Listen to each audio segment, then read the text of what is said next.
সম্মানিত উপস্থিতি, আমরা গত জুমায় আলোচনা করেছিলাম জিলহজ মাসের প্রথম 10 দিনের ফজিলত নিয়ে।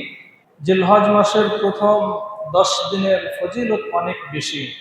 ফাতহুল বারীর মধ্যে আল্লামা ইবনুল কাইয়্যুম জাওযী রাহিমাহুল্লাহ বলেছেন যে এই জিলহজ মাসের প্রথম 10 দিন রমজানের শেষ 10 দিনের চাইতে শ্রেষ্ঠ। জিলহজ মাসের প্রথম 10 দিন রমজানের যে শেষ 10 দিন, সেই 10 দিনের চাইতেও শ্রেষ্ঠ। আবার জিলহজ মাসের প্রথম 10 দিনের 10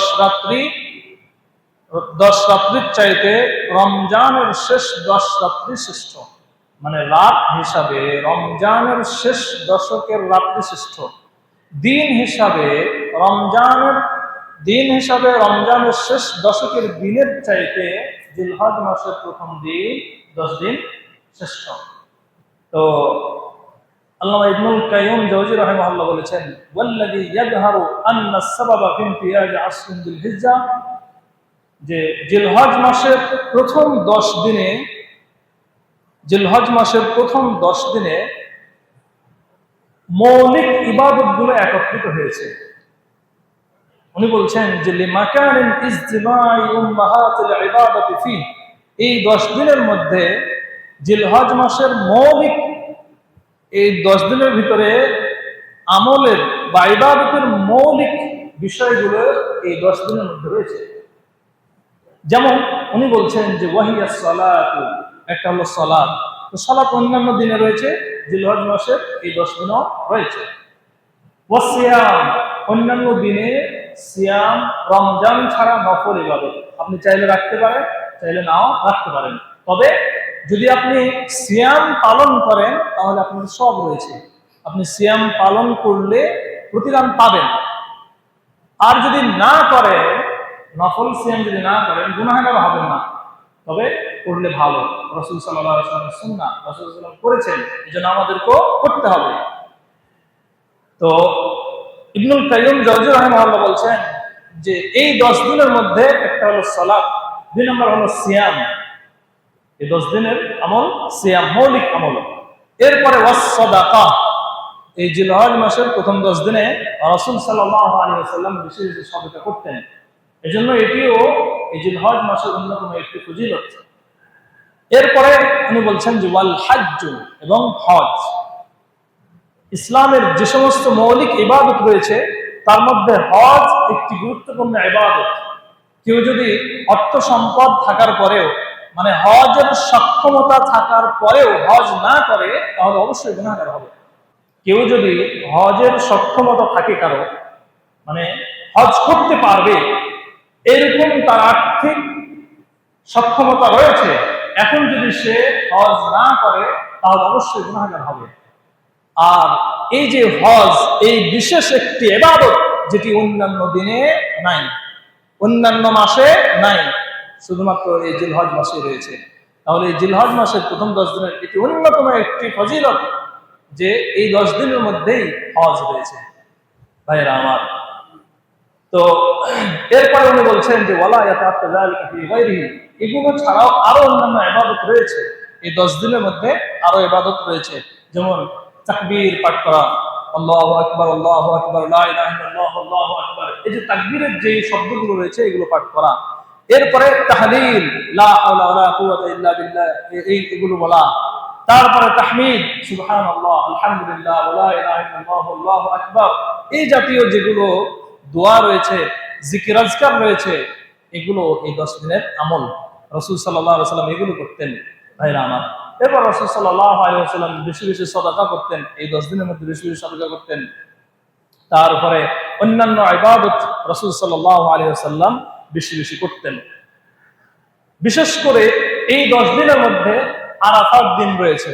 আমি গত জুমায় বলেছিলাম যে আরাফার দিন এটি এমন একটি মর্যাদাবান দিন, এমন একটি গুরুত্বপূর্ণ দিন যে এই একদিন কেউ যদি সিয়াম পালন করে তাহলে তার পূর্বের 1 বছর, পরের 1 বছর, 2 বছরের যত সগীরা গুনাহ রয়েছে সব আল্লাহ মাফ করে দেন। রাসূল সাল্লাল্লাহু আলাইহি ওয়াসাল্লাম বলেছেন যে সিয়াম ইয়াউমে আরাফা, আরাফার দিনের একদিন সিয়াম পালন করা, ইন্নী আহতাসিবু আলাল্লাহ, আমি আল্লাহর উপরে ধারণা রাখি, আমি আল্লাহর উপরে ভরসা রাখি, আমি আল্লাহর উপরে আশা রাখি যে আইন ইউকাফফিরা সানাতাল্লাতী ক্বাবলা ওয়া সানাতাল্লাতী বা'দা, যে আল্লাহ রাব্বুল আলামিন এই আরাফাত দিনের একদিনের সিয়ামের মাধ্যমে পূর্বের 1 বছর, পরের 1 বছর, 2 বছরের গুনাহ মাফ করে দিবেন। অন্য কোন দিন আছে যে একদিনের মাধ্যমে 2 বছরের গুনাহ মাফ হবে? এমন কোন দিন আছে? এমনকি রমজান মাসে কেউ যদি সিয়াম পালন করে, একদিন সিয়াম, রমজান মাস 30 দিন, এই 30 দিনের একদিন সিয়ামের মাধ্যমে পূর্বের 1 বছর, পরের 1 বছর, 2 বছরের গুনাহ মাফ হবে, এরকম কোন কথা জানেন আপনারা? শুনেছেন? শুনেন নাই। কিন্তু আরাফার দিন এটি এমন একটি দিন যে এই একদিন সিয়াম পালন করলে পূর্বের 1 বছর, পরের 1 বছর, 2 বছরের গুনাহ মাফ হয়ে যায়। সম্মানিত ভাইরা আমার, তাহলে এই আরাফার দিন কত মর্যাদাবান দিন, সম্মানিত ভাইরা আমার। এই জন্য আরাফার দিন সিয়াম পালন করবেন, আমরা চেষ্টা করবো আরাফার দিন সিয়াম পালন করা। আরাফার দিনের আরো একটি অন্যতম ফজিলত হলো, রাসূল সাল্লাল্লাহু আলাইহি ওয়াসাল্লাম বলেছেন, আরাফার দিন সবচাইতে বেশি, আরবিতে আকসার শব্দ ব্যবহার করেছেন রাসূল সাল্লাল্লাহু আলাইহি ওয়াসাল্লাম, আকসার শব্দ ব্যবহার করেছেন। আকসারের অর্থ হলো অধিক পরিমাণ। এটা হলো ইসমে তাফজিল, আধিক্য বুঝায়, অন্যের তুলনায় আধিক্য বুঝায়। রাসূল সাল্লাল্লাহু আলাইহি ওয়াসাল্লাম বলেছেন, মা মিন আইয়ামিন আকসারা মিন আন ইউতিকাল্লাহু ফীহি আবদান, যে আল্লাহ রাব্বুল আলামিন আরাফার দিনে সবচাইতে অধিক পরিমাণ জাহান্নাম থেকে মুক্তি দিয়ে থাকেন বান্দাদেরকে। আল্লাহ রাব্বুল আলামিন জাহান্নাম থেকে আরাফার দিনে বান্দাদেরকে মুক্তি দিয়ে থাকেন। এই আরাফার দিনে এত অধিক পরিমাণ জাহান্নাম থেকে মুক্তি দেন যে অন্য দিনে এত অধিক পরিমাণ মুক্তি দেন না। তাহলে আরাফার দিন কত ফজিলতপূর্ণ। রাসূল সাল্লাল্লাহু আলাইহি ওয়াসাল্লাম বলেছেন যে আরাফার দিনে আল্লাহ রাব্বুল আলামিন জাহান্নাম থেকে অধিক পরিমাণ তার বান্দাদেরকে বের করেন, মুক্তি দেন, মানে বের করে দেন, ছেড়ে দেন, জাহান্নাম থেকে ছেড়ে দেন, যাও তোমরা জান্নাতে চলে যাও। তো জান্নাত আর জাহান্নাম এছাড়া অন্য কোনো অপশন আছে, থাকার জায়গা আছে?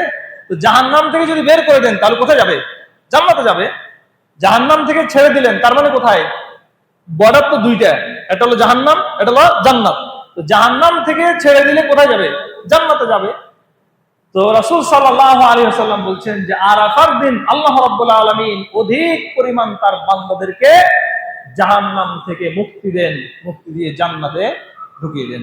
সম্মানিত ভাইরা আমার, এজন্য আল্লাহ রাব্বুল আলামিন এই আরাফার দিনে জাহান্নাম থেকে মুক্তি দিয়ে তিনি ক্ষান্ত হন না, তিনি ফেরেশতাদের সামনে আমাদের নিয়ে গর্ব করেন। রাসূল সাল্লাল্লাহু আলাইহি ওয়াসাল্লাম বলছেন, ওয়া ইন্নাহু লায়াদনু, নিশ্চয় আল্লাহ রাব্বুল আলামিন আমাদের কাছাকাছি হন, নিকটবর্তী হন। নিকটবর্তী হওয়ার পরে সুম্মা ইউবাহি বিহিম আল মালাইকা, সুম্মা ইউবাহি বিহিমুল মালাইকা, আল্লাহ রাব্বুল আলামিন আমাদেরকে নিয়ে, বান্দাদেরকে নিয়ে ফেরেশতাদের কাছে গর্ব করেন। ফেরেশতাদের কাছে গর্ব করেন যে দেখো আমার কত বান্দাকে মুক্তি দিয়ে দিলাম।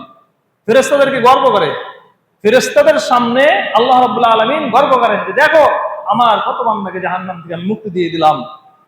এরপরে আল্লাহ রাব্বুল আলামিন বলেন, ফায়াকুলু, আল্লাহ রাব্বুল আলামিন বলেন, মা আরাদা হাউলাই, আল্লাহ রাব্বুল আলামিন জাহান্নাম থেকে মুক্তি দেওয়ার পরে বলেন যে দেখো তো আমার এই বান্দারা কি চায়, আর কি চায়।